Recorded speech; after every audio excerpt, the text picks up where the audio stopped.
Vikings never wore horned helmets. There were not so many of them, and they raised sheep and fished. And they also made it to America 500 years before Columbus, plundered half of Europe, forced Christians to invent a special prayer for protection from them, and of course, dreamed of Valhalla. The last point is much more important than it might seem. The Vikings didn't have the best weapons or armor, nor did they possess incredibly effective battle tactics or numerical superiority over the enemies. However, they had an unwavering belief that dying in battle while taking as many people with them as possible was the only path to a comfortable afterlife. How will we get to Valhalla if we die so senselessly? Strong motivation is a terrifying thing. If anyone in human history deserves to be called gods of war, it's definitely these guys.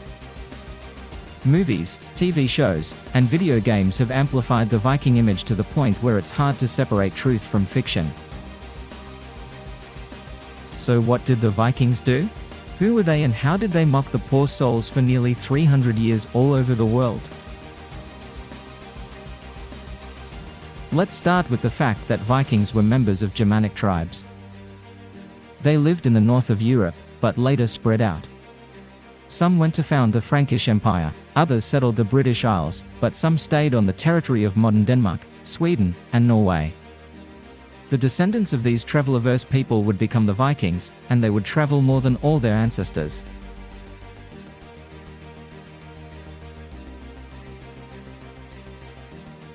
In Scandinavia, only a few % of the land is suitable for growing anything that can be eaten.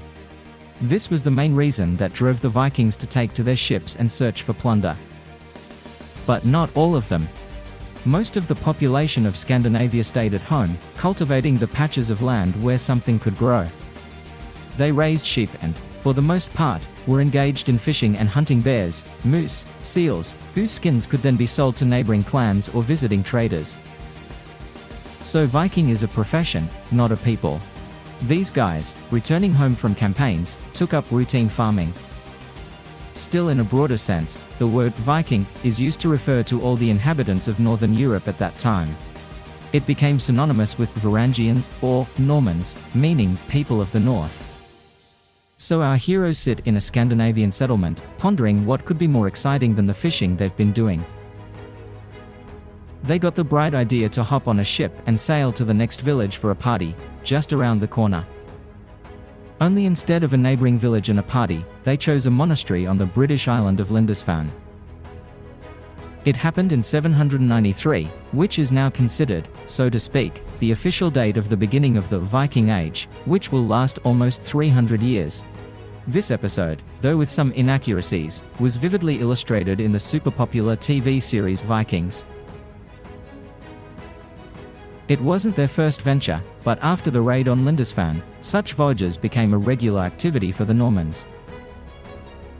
By the end of the 8th century, there was no unified state structure in Scandinavia. Everything was decided by the tribal aristocracy.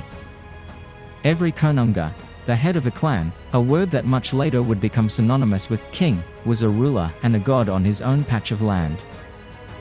A group of relatives could board a self-built ship with the konunga's blessing and create problems for medieval peasants and townspeople.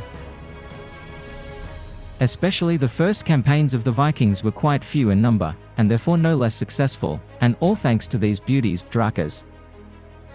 These were the Norman warships. This is what the Scandinavians were by far the best in their era. In the skill of making and operating boats, no one could compare with them. The reason was Scandinavian geography. It was much easier to hop on a boat and sail to a neighbor than to go through cold mountains and forests. A simple practical necessity made it possible to develop a unique skill. Initially, Viking boats were hollowed out from a single tree trunk. Later boats were made from planks, overlapped, and fastened with iron or wooden nails. Oars were fixed along the entire length of the boat, and the pinnacle of ship evolution came with the addition of a sail. The latter was a real value. It was made from sheep's wool. One large sail could require up to 200 kilograms of material and several years of work. But it was worth it. The sail significantly increased both speed and range of travel. Due to the fact that the ships were made as light as possible, under sail they reached speeds of 10 to 12 knots, that is, up to 20 kilometers per hour. The Vikings could cover more than 400 kilometers in a day. An incredible speed by medieval standards. Imagine a dozen such drakas, each capable of carrying 100 Vikings, though usually half that number, approaches a British castle. A small reconnaissance reveals the fortress is well guarded. The peasants hid inside, bringing harvest and livestock with them. Attacking doesn't make sense. While some estate prepared for the arrival of the Normans, other was left weakened due to this. The Vikings returned to their ships and, within a day, find themselves 200 kilometers away, where no one expected these guests. There was no other way to overcome this distance in such a period of time at that moment in history.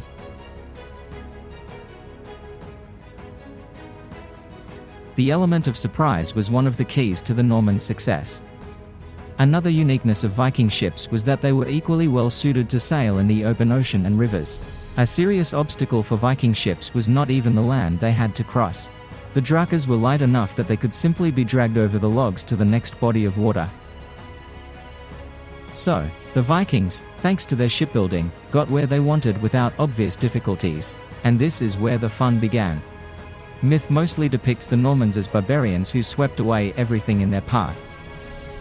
This is an exaggeration, but the second part isn't far from the truth. The Normans did take everything, along with people who were then sold into slavery. Other was destroyed. Sometimes it was possible to pay a ransom, as the Parisians did in the mid-9th century, sparing their future beautiful city from destruction.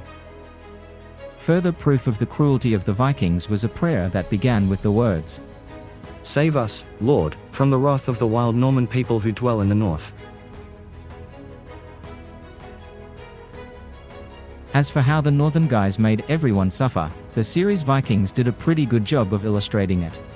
Common weapons were spears and battle axes, mainly due to their affordability and ease of production. The Normans also had many swords, as archaeological excavations prove. Most were brought from Europe, some were forged at home. Armor was mostly leather, chainmail was rare. Not every Viking could afford a helmet that looked like this. But none of them wore the famous horned hats. The source of this stereotype was Wagner's operas as early as the 19th century. The creators of the series did not invent the fact that women could take part in campaigns. Archaeologists found graves where women were buried as warriors. In terms of gender equality, Vikings could outdo most of their contemporaries. It was almost impossible to marry a Scandinavian woman without her consent. Before the wedding, the parties concluded a contract. Another myth worth debunking is that raiding was the only activity of the Vikings. After seeing Constantinople, Lisbon, and the cities of Persia, the Normans concluded that wealth and status could be achieved not only with axes. The ability to trade was as important to the Viking as waving weapons. They could be used in one campaign. Leaving home, one would load a draka with furs, raid a settlement along the way, capture slaves, and later sell everything and everyone in Constantinople or Baghdad. The Vikings became the creators of trade routes, sailing to the Iberian Peninsula, Africa, and the south of Italy. They expanded the world before the so-called Age of Geographical Discovery. The Normans settled Ireland and Greenland, and in 1001, Leif Erikson's campaign ended with the Vikings becoming the first Europeans to reach North America. They landed on what is now the Canadian island of Newfoundland, which is called Vinland, the land of grapes, in the Scandinavian sagas.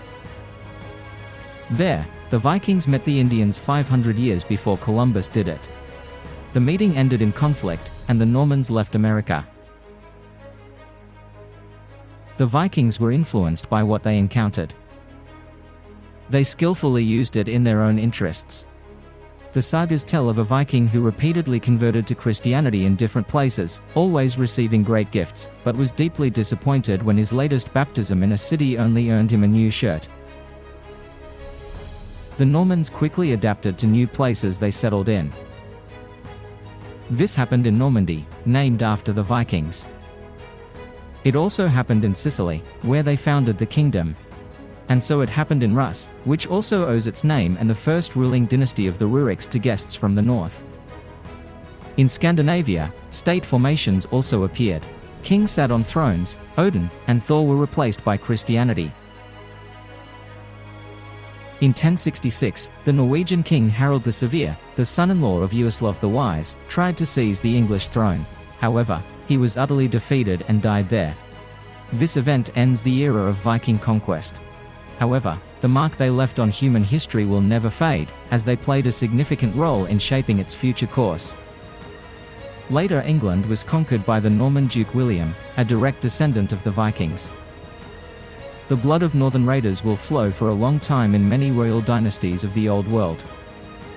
And Scandinavia itself, from a place that you have to leave in order to survive, will eventually turn into one of the happiest places on this planet.